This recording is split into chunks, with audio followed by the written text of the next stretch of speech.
I paid for my sister's entire wedding because she was broke and desperate. 6 months later, I found out I wasn't even invited to it. What I did next made her wish she'd never asked me for a single dollar. My sister Emma called me crying in March. I was at work, halfway through a meeting, and I saw her name flash across my screen 3 times in a row. I excused myself and answered. She was sobbing so hard I could barely understand her. The wedding was off. Her fiancé's parents had pulled their funding. Some family drama on his side. They were supposed to get married in August. Everything was booked, deposits were paid, and now they had nothing. She was hyperventilating through the phone, asking me what she was going to do. I stood in the hallway outside the conference room and listened to my little sister fall apart. I told her to breathe, told her we'd figure it out. I didn't know what I was promising yet, but I couldn't stand hearing her like that. 2 days later, we met for coffee. She brought her fiancé, Derek. Nice enough guy, a little bland, but he treated her well. They laid it all out for me. The venue, the caterer, the photographer, the florist. Everything was booked. Everything was non-refundable. They'd already sent save the dates. Her dress was bought. His suit was tailored. And they had exactly nothing to pay for any of it. The total came to just under $35,000. Emma looked at me with these desperate, red-rimmed eyes and asked if there was any way, any possible way, I could help. She said she'd pay me back, every cent. She swore it. Derek nodded along like a bobblehead. I should have said no. I should have told him to downsize, to elope, to do something small and manageable. But Emma was my baby sister. We'd grown up close, shared a room until I left for college, told each other everything. And she'd been dreaming about this wedding since she was a kid. I'd heard about it for years. The flowers, the dress, the first dance. So I said yes. I paid for everything, wired the vendors directly so there wouldn't be any confusion, covered the venue, the food, the open bar, the band, the flowers, even the little custom matchbooks she wanted with their names printed on them. I didn't make a big deal out of it, didn't lord it over her, just told her to have the wedding she wanted and we'd figure out repayment later. She hugged me so tight I thought my ribs would crack. She kept saying thank you, thank you, thank you. Derek shook my hand and called me a lifesaver. I felt good. I felt like I'd done something meaningful. Like I'd saved the day. The wedding was August 14th. I marked it on my calendar, requested the day off work, bought a new dress. I was excited. I assumed I'd be in the wedding party, maybe even the maid of honor. We'd always talked about that when we were kids. How we'd be in each other's weddings. How it would be this big, emotional moment. But when June rolled around and I still hadn't heard anything about bridesmaid duties or dress fittings, I started to feel uneasy. I texted Emma asking if she needed help with anything. She responded with a thumbs up emoji. That was it. No details, no requests, just a thumbs up. In July, I asked her directly if I was in the wedding party. She called me back an hour later. Her voice was strained. She said she decided to keep it small. Just her 2 best friends from college. She hoped I understood. I told her of course I understood. It was her wedding. She could do whatever she wanted. But something felt off. She wasn't acting like herself. Every conversation felt clipped, distant. I brushed it off, told myself she was just stressed. Weddings do that to people. Then, 2 weeks before the wedding, my mom called me. She asked if I got my invitation yet. I froze. What invitation? She paused. To Emma's wedding. I laughed. Told her I didn't need an invitation. I was her sister. Obviously I was going. My mom went quiet. Too quiet. And she said something that made my stomach drop. Emma told her she wasn't sure if I was coming. That she hadn't heard from me. I felt my face get hot. I told my mom I'd call her back. I hung up and immediately dialed Emma. It rang 4 times and went to voicemail. I tried again. Voicemail. I texted her. Am I invited to your wedding? 3 hours later, she responded. Of course you are. Why would you even ask that? But she didn't say anything else. Didn't apologize for the confusion. Didn't acknowledge how weird it was that I'd never receive an invitation. I waited another week.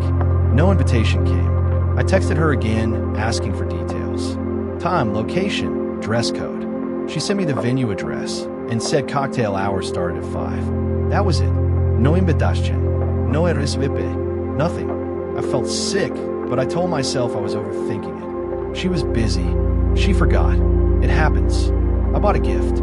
Expensive wine glasses she'd registered for. I wrapped them carefully, wrote a heartfelt card. I was determined to show up and be supportive no matter how strange things had gotten. But what happened 3 days before the wedding changed everything. And I mean everything. I ran into Emma's best friend, Claire, at the grocery store. We'd met a few times. She was nice enough, a little chatty. We made small talk in the cereal aisle. She asked if I was excited for the big day. I said I was, and she said something that made my blood run cold. She said she couldn't believe Emma had managed to keep the guest list so tight, that it must have been hard cutting it down to just 40 people. 40 people. Esther de Her. Asked her to repeat that. She looked confused. Said the wedding was small. Immediate family and close friends only. Just 40 people. I asked her as calmly as I could if she knew whether I was on that list. Her face changed. She got this awkward, panicked look. She stammered something about being sure I was, and then practically ran away from me with her card. I sat in my car in the parking lot and called my mom again. Asked her point blank if she'd seen the guest list. She hesitated. Then she admitted that yes, she had. Emma had shown it to her weeks ago. I asked if my name was on it. The silence told me everything. My mom started making excuses. Said Emma was overwhelmed, that maybe it was a mistake, that I should just talk to her. I hung up. I didn't cry. I just sat there, gripping the steering wheel, trying to process what I just learned. My sister, the one I'd given $35,000 to, the one whose dream wedding I'd single-handedly funded, hadn't invited me. I wasn't on the list. I wasn't in the wedding party.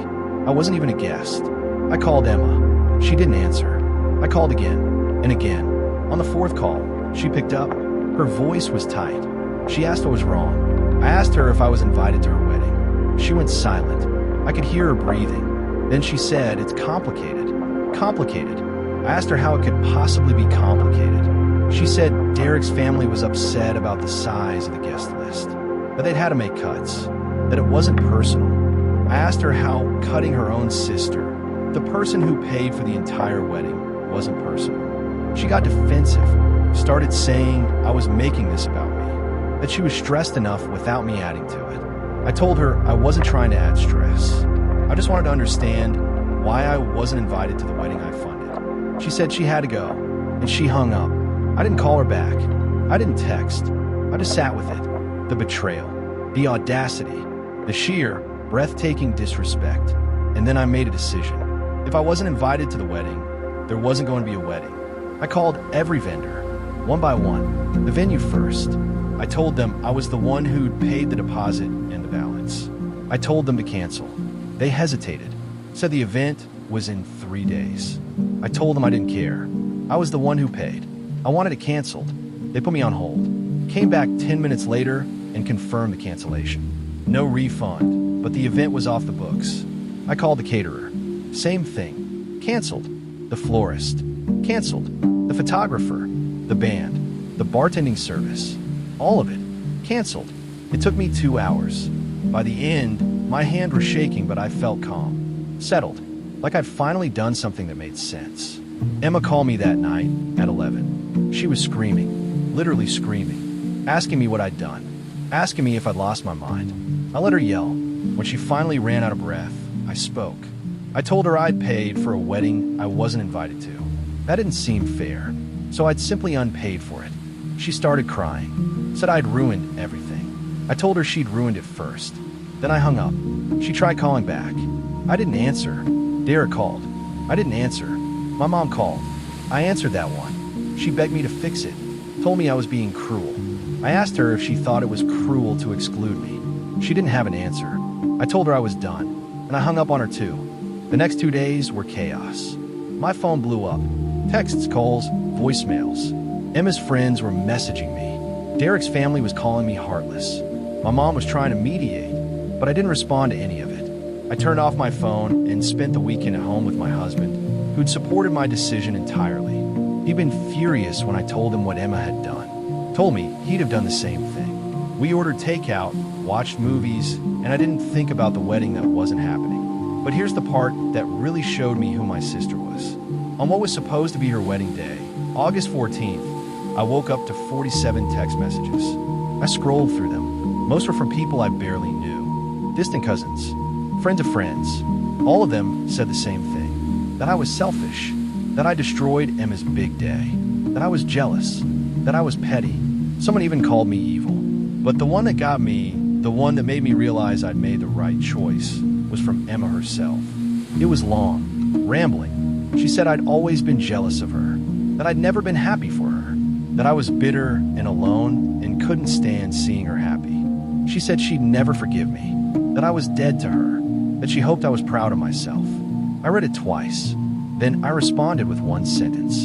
You weren't going to invite me, but you were fine taking my money. Hope that makes sense to you someday. I blocked her number. I blocked Derek. I blocked everyone who'd sent me a nasty message. And then I deleted all my social media for a while. I didn't need to see the fallout. I already knew what it would look like. For a few weeks, I wondered if I'd overreacted, if maybe I should have just swallowed it and moved on. But then my aunt called me. She's my mom's sister. We've always been close. She told me something that changed everything. She said that at a family dinner 2 months before the wedding, Emma had openly joked about not inviting me. She'd said she didn't want me there because I'd make it awkward, that I didn't fit in with her friend group, that I was too serious, too boring. My aunt said she thought Emma was kidding. But when the wedding got closer and she realized I wasn't involved, she'd started to suspect Emma had been serious. She told me she was sorry, that she should have said something sooner. I thanked her, and then I cried. Not because I was sad, because I was relieved. I made the right call. Emma tried to reschedule the wedding. I heard through my aunt that they'd planned something small for October. A backyard thing, budget-friendly. I wasn't invited to that one either. They got married. My mom went. My dad went. I wasn't even mentioned. My aunt sent me a photo from the reception. It was small, maybe 20 people, folding chairs and string lights. It looked fine, but it wasn't the wedding Emma had wanted. It wasn't a dream, and I didn't feel bad. About 6 months later, Emma reached out, not to apologize, to ask if I'd be willing to help them with some credit card debt they'd racked up trying to pay for the second wedding. She said it would mean a lot, that we were still family. I didn't respond. I just forwarded the message to my aunt with a single word. Unbelievable. My aunt replied with 3 laughing emojis. I never heard from Emma again after that. It's been almost 3 years now. I don't talk to Emma. I don't talk to Derek. My relationship with my parents is strained, but we're working on it. Slowly. My dad admitted last Christmas that what Emma did was wrong, that he didn't understand it at the time, but he does now. My mom still defends her, says I should forgive and move on. I told her forgiveness doesn't mean forgetting, and I haven't forgotten. I don't think I ever will. People ask me sometimes if I regret it, if I wish I'd handled it differently. The answer is no, not even a little, because what Emma taught me that summer was invaluable. She taught me that some people see generosity as weakness, that some people will take everything you give and still not make space for you at the table. And she taught me that sometimes the kindest thing you can do for yourself is walk away, even when it costs you. I didn't ruin Emma's wedding. She did. The moment she decided I wasn't worth a seat. The moment she looked at my $35,000 and saw it as an obligation-free gift instead of what it was, an act of love from someone who thought she mattered. I took back my money in the only way I could, and I don't regret it. Not for a second. My husband and I are doing great. We used the money I would have spent on Emma's gift and took a trip to Italy. We stayed in a little villa in Tuscany and drank wine and didn't think about weddings or betrayal or family drama. It was perfect, and when we got back, I realized something. I didn't miss Emma. I didn't miss the version of family that made me feel small. I missed the idea of what I thought we had, but the reality had been broken for a long time. I'd just been too busy paying for things to notice. So no, I don't regret canceling the wedding. I regret not seeing who my sister really was sooner. I regret wasting years thinking blood was thicker than anything. But I don't regret protecting myself. I don't regret saying enough.